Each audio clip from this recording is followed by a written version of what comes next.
أعوذ بالله السميع العليم من الشيطان الرجيم بسم الله الرحمن الرحيم وأنذر به الذين يخافون أن يحشروا إلى ربهم ليس لهم من دونه ولي ولا شفيع لعلهم يتقون ولا تطرد الذين يدعون ربهم بالغداة والعشي يريدون وجهه ما عليك من حسابهم من شيء وما من حسابك عليهم من شيء فتطردهم فتكون من الظالمين وكذلك فتنا بعضهم ببعض ليقولوا أهؤلاء من الله عليهم من بيننا أليس الله بعلم بالشاكرين وإذا جاءك الذين يؤمنون بآياتنا فقل سلام عليكم كتب ربكم على نفسه الرحمة أنه من عمل منكم سوءا بجهالة ثم تاب من بعده وأصلح فأنه غفور رحيم وأنذر به الذين اور آپ ڈرائیں بھی اس قرآن مجید کے ساتھ الذین ان لوگوں کو یخافون جو اس بات کا اندیشہ رکھتے ہیں ڈرتے ہیں کہ ان یحشروا الی ربہم کہ انہیں جمع کیا جائے گا ان کے رب کی طرف۔ نبی کریم صلی اللہ علیہ وسلم کی دو صفات ہم نے پیچھے پڑھ لی ہیں۔ اللہ فرماتے ہیں کہ ہم نے جتنے بھی پیغمبر بھیجے ہیں یا تو وہ منذرین تھے یعنی اللہ کے عذابوں سے ڈرانے والے، وہ مبشرین اور اللہ کی نعمتوں کی خوشخبری سنانے والے۔ تو ڈرانے کا فائدہ کن لوگوں کو ہے؟ تو فرمایا کہ ڈرانے کا فائدہ ان لوگوں کو ہوگا جو آخرت پر ایمان رکھتے ہیں، جو آخرت پر ایمان رکھتے ہیں کہ ہمیں اپنے کیے کا بدلہ ملنا ہے، اللہ کے سامنے پیش ہونا ہے۔ تو حقیقت میں یہ لوگ انبیاء کی ڈرانے سے فائدہ اٹھاتے ہیں، اور جو اس بات کا منکر ہے جسے پتہ ہی نہیں اور اس بات پہ ایمان نہیں رکھتا کہ آخرت قائم ہونی ہے، میں نے اللہ کے سامنے پیش ہونا ہے، اسے ڈرانے کا فائدہ نہیں، وہ تو انکاری ہے بالکل۔ فرمایا وَأَنذِرْ بِهِ الَّذِينَ اور آپ ڈرائیں اس کے ساتھ ان لوگوں جو اس بات سے ڈرتے ہیں کہ اَن يُحْشَرُوا إِلَىٰ رَبِّهِمْ کہ انہیں جمع کیا جائے گا اپنے رب کی طرف۔ پھر کیا ہوگا؟ لَيْسَ لَهُم مِّن دُونِهِ وَلِيٌّ وَلَا شَفِيعٌ اور نہیں ہوگا ان کے لیے اس اللہ کی ذات کے سوا نہ کوئی دوست اور نہ ہی کوئی شفیع یعنی شفاعت کرنے والا، سفارش کرنے والا۔ تو آپ ان کو ڈرائیں کس لیے؟ لعلہم یتقون تاکہ یہ نافرمانی سے بچ جائیں، تاکہ یہ پرہیزگاری اختیار کر لیں۔ وَلَا تَطْرُدِ الَّذِينَ يَدْعُونَ رَبَّهُمْ بِالْغَدَاةِ وَالْعَشِيِّ اس کے بعد حضرت سعد بن ابی وقاص رضی اللہ عنہ فرماتے ہیں کہ ہم نبی کریم صلی اللہ علیہ وسلم کی خدمت میں حاضر ہوئے اور تقریباً 8 سے 10 لوگ تھے، صحابہ کرام رضوان اللہ علیہ مجمعین، اور ان میں حضرت عبداللہ بن مسعود بھی تھے رضی اللہ تعالیٰ یعنی کمزور صحابہ تھے۔ تو کفار کی ایک جماعت آئی، چند کافر سردار آئے اور انہوں نے نبی علیہ السلام سے بات کرنا چاہی، لیکن انہوں نے اپنے سٹیٹس کے خلاف سمجھا کہ ہم آپ سے بات کریں اور آپ کے پاس یہ لوگ بھی بیٹھے ہوں، کمزور مسلمان بھی بیٹھے ہوں، یہ بات ہمارے سٹیٹس کے کیا ہے؟ خلاف ہے، لہٰذا انہیں یہاں سے اٹھ جانا چاہیے اور ہمیں جناب پھر وہ بات کریں گے۔ تو نبی کریم صلی اللہ علیہ وسلم چونکہ آپ اپنے صحابہ کے دل سے واقف تھے اور آپ چاہتے تھے کہ یہ لوگ میری بات سنیں اور ایمان لے آئیں، تو نبی علیہ السلام کے دل میں یہ بات پیدا ہوئی کہ میں اپنے صحابہ کو برخاست کر دیتا ہوں اور ان کو بات کرنے کا موقع دیتا ہوں۔ تو اس پر اللہ رب العزت نے اس آیت کا نزول فرما دیا، فرمایا وَلَا تَطْرُدِ الَّذِينَ يَدْعُونَ رَبَّهُمْ بِالْغَدَاةِ وَالْعَشِيِّ، مت آپ نکالیں ان لوگوں کو جو پکارتے ہیں اپنے رب کو بالغداۃ والعشی، صبح و شام، جو اللہ رب العزت کا ذکر کرتے ہیں صبح و شام، اللہ کی یاد میں مصروف رہتے ہیں، ایسے لوگوں کو اپنے پاس سے دور نہ کریں، مت نکالیں۔ یریدون وجہا، جو اسی کی رضامندی کا قصد کرتے ہیں، یعنی اللہ کی رضا کو چاہتے ہوئے صبح اور شام اللہ کا ذکر کرتے ہیں۔ ما علیک من حسابہم من شیء، اور ان کا حساب آپ کے متعلق کچھ بھی نہیں۔ ما علیک من حسابہم، ان کا حساب آپ کے ذمہ نہیں ہے، من شیء کچھ بھی، وما من حسابک علیہ من شیء، اور نہ آپ کا حساب ان کے ذمہ ہے کچھ۔ مطلب یہ ہے کہ انہوں نے اپنے اعمال جو کیے ہیں ان کا بدلہ یہ پائیں گے، اور آپ جو عمل کریں گے آپ اس کا بدلہ آپ پائیں گے۔ یہ نہیں کہ آپ ایک دوسرے کی حساب کتاب آپ دیں گے، ایسا نہیں۔ فَتَطْرُدَهُمْ، اگر آپ ان کو نکال دیتے ہیں، اپنے پاس سے نکال دیتے ہیں، تو پھر کیا ہوگا؟ فَتَكُونَ مِنَ الظَّالِمِينَ، تو آپ اس وقت ظالم ٹھہریں گے، آپ اس وقت ظالم ٹھہریں گے۔ تو یعنی آپ اندازہ لگائیں اللہ رب العزت کی ذات کا کہ اللہ رب العزت اہل ایمان کو کتنی اہمیت دیتے ہیں، اہل ایمان کو کتنی اہمیت دیتے ہیں، اور پھر وہ کمزور مسلمان کہ کفار ان کی موجودگی میں نبی علیہ السلام سے بات کرنا اپنے سٹیٹس کے خلاف سمجھتے ہیں۔ تو اللہ رب العزت گویا بتانا چاہتے ہیں کہ ان کو یہ آپ سے دور ہی رہیں تو اچھا ہے، اور آپ کے ارد گرد وہ لوگ ہونے چاہیے جو اللہ کو صبح و شام یاد کرتے ہیں، صبح و شام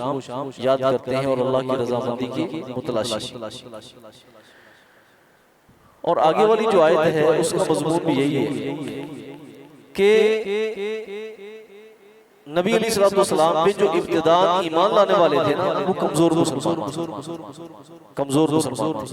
اب یہی کمزور مسلمان ان وڈیروں اور سرداروں کے لیے آزمائش بن، یہی کمزور مسلمان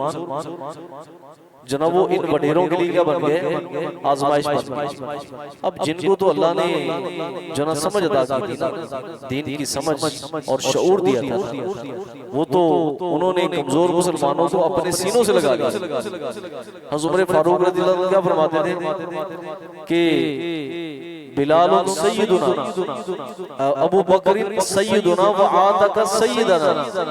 کہ حضرت ابو بکر صدیق رضی اللہ تعالیٰ عنہ ہمارے سرتاج اور ہمارے سردار ہیں، جنہوں نے ہمارے سردار حضرت بلال کو آزاد کروایا، جنہوں نے ہمارے سردار حضرت بلال رضی اللہ عنہ کو آزاد کروایا، امیہ سے خرید کر ان کو آزاد کیا تھا۔ تو صحابہ کرام رضوان اللہ علیہم اجمعین تو ایک دوسرے کے لیے ایک دوسرے کو سعادت سمجھتے تھے، لیکن یہ ظالم تھے جو اپنے سٹیٹس کے خلاف سمجھتے تھے کہ ہم بھلا ان کے ساتھ بیٹھے ہیں، ان کی صفوں میں ہم بیٹھے ہیں، یہ کیسے ہو سکتا ہے، یہ تو ہماری جدراٹ کے خلاف۔ تو اللہ فرماتے ہیں وَكَذَلِكَ فَتَنَّا بَعْضَهُمْ بِبَعْضٍ، اسی طرح ہم نے آزمائش میں ڈال دیا ان میں سے بعض کو بعض کے ساتھ۔ یہی کمزور مسلمان ان وڈیروں کے لیے آزمائش بن، یہی کمزور مسلمان ان سرداروں کے لیے آزمائش بن گئے، لِيَقُولُوا، تاکہ یہ بات کہیں، أَهَٰؤُلَاءِ مَنَّ اللَّهُ عَلَيْهِمْ مِن بَيْنِنَا، کیا یہی وہ لوگ ہیں، یعنی کمزور مسلمان، کیا یہی وہ لوگ ہیں جن پہ اللہ نے احسان کیا ہے ہمارے بیچ میں سے؟ یہ کیسے ہو سکتا ہے، یہ کیسے ہو سکتا ہے؟ عقل و شعور کے مالک ہم، جناب پنچایتوں کے فیصلے کرنے والے ہم، ٹھیک ہے، ہم جناب ہم میں سے یہ ایمان میں بازی لے گئے، یہ زیادہ سمجھدار ہم سے، لہذا جناب ہم جناب آپ کے پاس نہیں بیٹھیں گے، ہم آپ کے پاس نہیں بیٹھیں گے۔ سورہ عبسہ و تولیٰ جو ہے اسی کا پس منظر بھی یہی ہے کہ حضرت عبداللہ ابن ام مکتوم رضی اللہ عنہ آپ کے پاس بیٹھے ہوئے تھے، تو چند سردار آئے تو جنہوں نے چاہا کہ حضرت عبداللہ ابن ام مکتوم جو نابینے سے ابھی وہاں سے اٹھ جائیں تو پھر ہم آپ کے مجلس میں ہیں۔ تو قرآن مجید نے اللہ رب العزت نے سورہ عبسہ سے نزول فرما دی کہ کہ اللہ کے ہاں اہل ایمان بھلے وہ کمزور ہیں، بھلے وہ معذور ہیں، ان کی اہمیت اللہ کے ہاں کیا ہے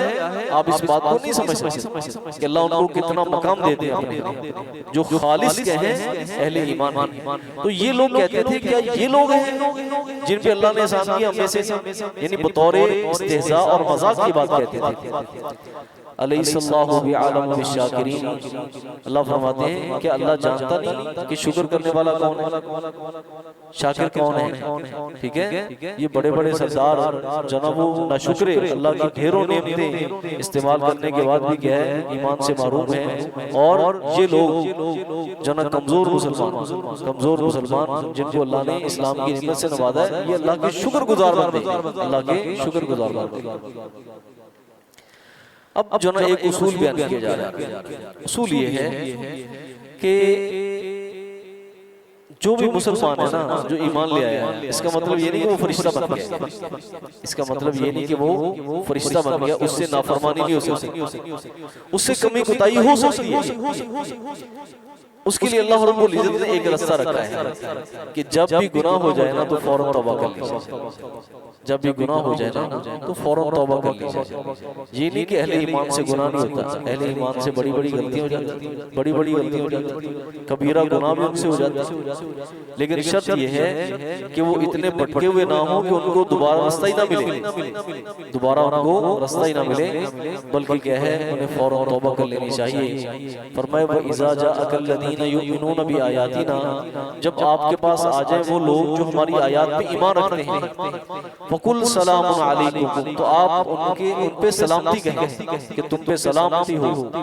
اور ان کو بتا دیں كَتَبَ رَبُّكُمْ عَلَى نَفْسِهِ الرَّحْمَةِ، تمہارے رب نے اپنے ذمے یہ بات مقرر کر لی ہے کہ وہ مہربان ہے، اس نے لکھ لیا ہے اپنی ذات پر الرحمہ رحمت کو کہ وہ مہربان ذات ہے۔ یہ آپ اہل ایمان کو بتا دیں کہ آپ کا رب کیا ہے بڑا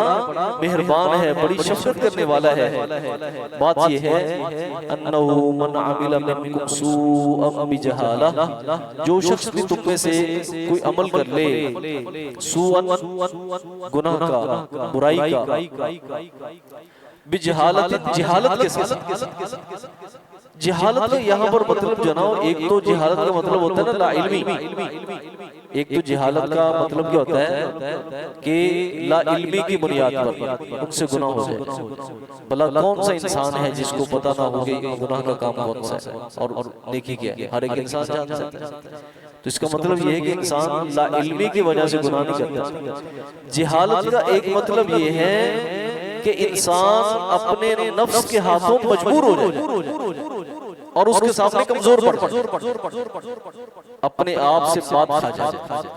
یہ مطلب ہوتا ہے کس کا؟ جہالت کا۔ یہ بھی جہالت کا ایک درجہ ہے کہ انسان اپنے نفس کے ہاتھوں کیا ہو جائے، یعنی اس کے جذبات اس پہ اتنے غالب آ جائیں کہ وہ گناہ کر بیٹھے، وہ گناہ کر بیٹھے۔ فرمایا جو شخص بھی تم میں سے جناب وہ گناہ کر بیٹھے بھی جہالت سے، ٹھیک ہے، پھر کیا کرے ثم تاب من بعدہ واصلح، پھر توبہ کر لے اس کے بعد اور اپنے اعمال کی اصلاح کر لے، تو یاد رکھے فَإِنَّهُ غَفُورٌ رَحِيمٌ، یقین اللہ کی ذات خوب بخشنے والی اور رحم کرنے والی ذات ہے۔ تو حضرات گرامی، بڑے سے بڑا انسان برگزیدہ نیک ہو، بڑے اعلیٰ مقام پہ فائز ہو، اللہ نے اس کو بہت زیادہ عزت دی ہو، ٹھیک ہے، وہ بھی انسان، وہ بھی کیا ہے، انسان ہے۔ انسان اپنے لیے کچھ اور معیار رکھتے ہیں، دوسروں کے لیے جناب گناہ کے کچھ اور معیار رکھتے ہیں۔ اگر اسی گناہ کے خود مرتکب ہوں تو انسان کہتا ہے کہ میں تو بھائی خطا کار ہوں، انسانوں میں اگر کسی سے ہو جائے کوئی، اس کو لوگ معاف نہیں کرتے، اس کو لوگ معاف نہیں کرتے، اس کو لوگ جناب فرشتہ سمجھتے نہیں۔ اللہ کی ذات نے اصول بتا دیا ہے کہ دوبارہ جو ہے اللہ رب العزت کے ہاں وہ مقام پانے کا جو نا طریقہ یہ ہے ثم تاب من بعدہ واصلح، کہ توبہ طائب ہو جائے اور اپنے آپ کی اصلاح کر لے، تو اللہ کی ذات بخشنے والی رحم کرنے والی ذات ہے۔ سبحان اللہ۔